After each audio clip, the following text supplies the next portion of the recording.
You are live. All right. Good afternoon, everyone.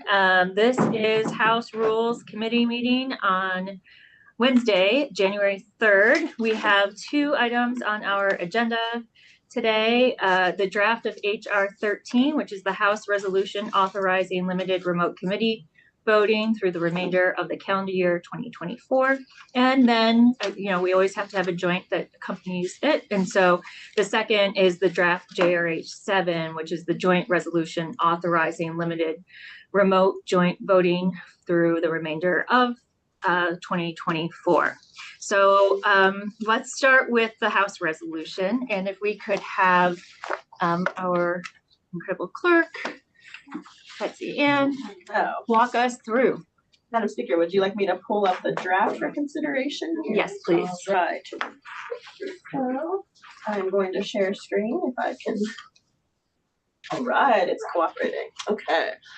So for the record, Betsy Ann Rask, Clerk of the House. So as the Speaker just described, you have these two existing resolutions that, just to back up, what they did is to say from their date of adoption through the first Friday of this week, members of House committees were able to vote remotely and count toward a quorum in House committees, in each House committee of which they're a member, if they've tested positive and they're within, under HR 7, a required period of isolation as provided by Department of Health guidelines, and for not more than 3 days for any other reason. And then there were provisions that provided for the committee clerk keeping track of those non-COVID remote voting days. So this draft HR House resolution would apply the same provisions through the remainder of calendar year 2024. So using the same language, except in one place, it says that resolved by the House that through the remainder of calendar year 2024, each member of a House committee is authorized to vote remotely in that committee. 1, if the member has tested positive for COVID-19 and is within a period of isolation as provided by Vermont Department of Health guidelines. The only change from our current HR 7 is to drop required preceding period of isolation, because after looking at the current Department of Health guidelines for COVID isolation, it does not seem accurate to continue to describe them as required periods of isolation. But otherwise, same language there.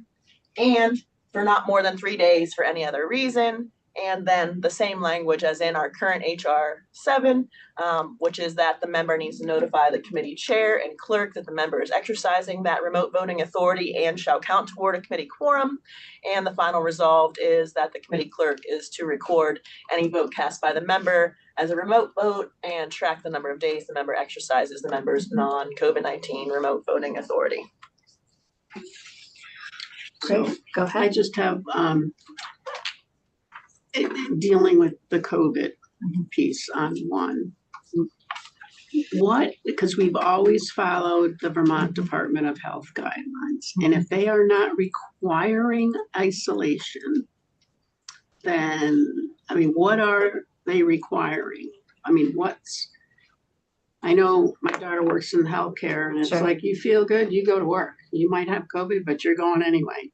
You wear a mask. So yeah, we've always followed the Vermont Health guidelines. Always. That was our, our go-to. Yeah. Mm-hmm. So are we following it? Because if we're not, then I think we need to either adjust this or get rid of it, because if COVID's here.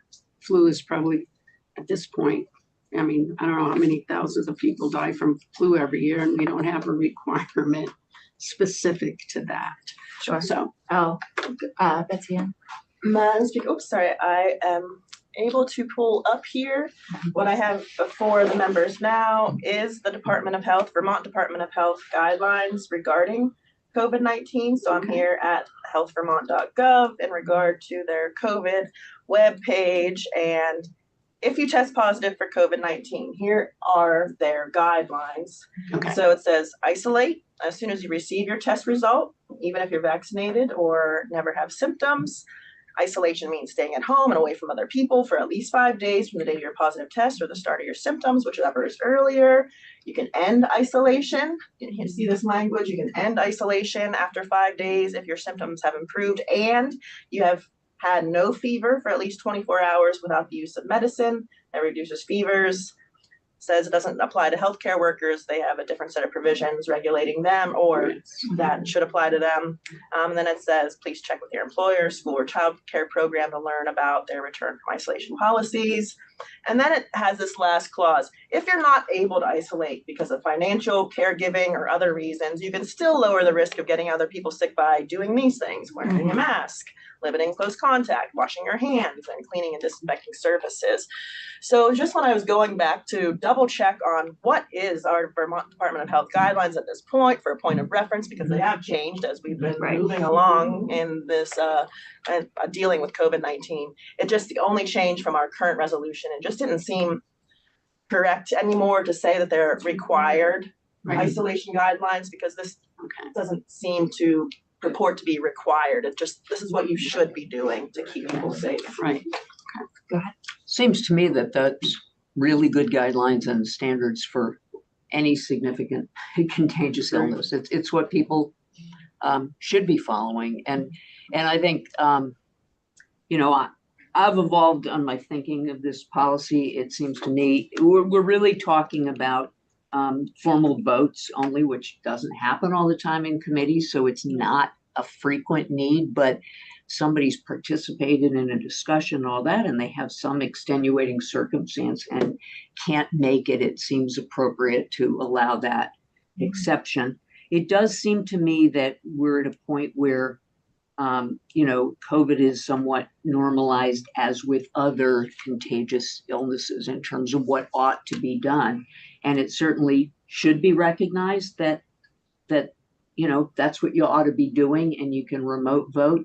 But I don't know that we need to single it out in that way anymore, that, you know, it really is covered by, if a vote comes up while you're isolating, because that's the right guidance to follow, then of course you're authorized under this to use one or several of those days. Probably don't need several because you're not going to be voting on bills. Just seems to me that that would signal better why we're doing this and what it's about. So, you know, I'd be in favor of adopting it with the 3 days for any reason and just dropping the first one. Your thoughts, discussion, just jump right in. When you say any reason, you mean health related? No, this doesn't say health related. I mean, I think of, you know, death in the family, you know, that there are a lot of reasons. And because it's limited, you know, there's individual responsibility. It doesn't currently say health, and I wouldn't restrict it to health. You know, it's limited enough that if there's an exceptional reason that you need to be able to vote, otherwise you can't participate, and it's a rare exception, I think personally that it's a reasonable policy. Representative Long and then Jane. I just want to state that while I recognize that we all saw those guidelines and we probably should be applying them to any contagious illness, I don't believe in, and our clerk can clarify this if I'm wrong, but I don't believe there are guidelines for other illnesses like flu. Okay, well, so I'm going to assume that they're not, because I know we've had pretty strict guidelines around COVID, and COVID guidelines are still there and we're still operating under them. And I would be concerned about removing that section of this. Right now, we have members out with COVID, and I want us to be able to operate in person as much as possible, and the least amount of spread will help that be able to stay in place. So I would like to keep that for this session and watch how COVID evolves over time. I mean, it may change. Right now, it's on the upswing, and I worry about that. Representative James. I was just going to say something similar, that since we do have a track record now following the Department of Health guidelines, as long as DOH is calling this out separately and still publishing COVID-specific guidelines, so ought we. Go ahead, Representative Small. Thank you. I really just want to appreciate what Anne has brought up and recognizing that there are many reasons that folks might not be able to make it in, but that with the limited focus on voting, it is so important for folks to be able to participate. So I hear the piece on wanting to keep COVID-19 in there, and I think there could be a recognition that this is still an ongoing pandemic, while also recognizing that if we now have remote voting capabilities, having 3 days in there, some folks might use it for sickness, but others might just not have childcare or other pieces. I think this came up last year as well as we were discussing this, of potentially broadening so that we can, of course, try to make the State House more accessible for our members. Representative McCoy. Did you have any comments? Okay. Just want to give you a chance since I'm over looking at the section. I agree with Anne because it's not required anymore. My only concern, I always think of, I never separate out the biennium. I mean, it's 2 years. We're here for 2 years. So everyone's the same for 2 years. So that's my only issue with changing a resolution midstream. I think that, if it seems like most people think that this should stay in, I really think that we should heavily look at this next year. Not separate out COVID from any other illness, because people are missing on it. I know they can use the 3 days because we're telling them they have 3 days regardless, but that's my only kind of hiccup in this. We're midstream. But I agree with Anne that we, at some point we've got to drop the COVID, and because we have flu and we have, there's different strains of flu coming all the time. So that's my soapbox speech for today. Thank you, Representative McCoy. Does anyone else have any other comments, feedback? Go ahead, Representative Bartholomew. Anne makes a very good point. COVID has attained this special status because of the history, and most humans have not experienced this kind of global pandemic before. So it's still very much in our psyche, and I think that's probably why we need to keep it there. Is regardless of the fact that COVID probably doesn't deserve this special status anymore, it's still very much on people's minds. It's not going to go away that quickly. So that would be my argument for keeping it in. I'd prefer to take it out. It's not a make or break for me. I'm prepared to support it as is. It's, But I would. That's the only thing I would say. Backing what Ann just said. Not make or break. Right. Okay. I just really think that we should revisit this again. Of course. It only goes through. We have to read it. Yes. We will. If this expires, we will absolutely, whoever is back at this table at that time will have to be having this same conversation. Representative Long. Thank you.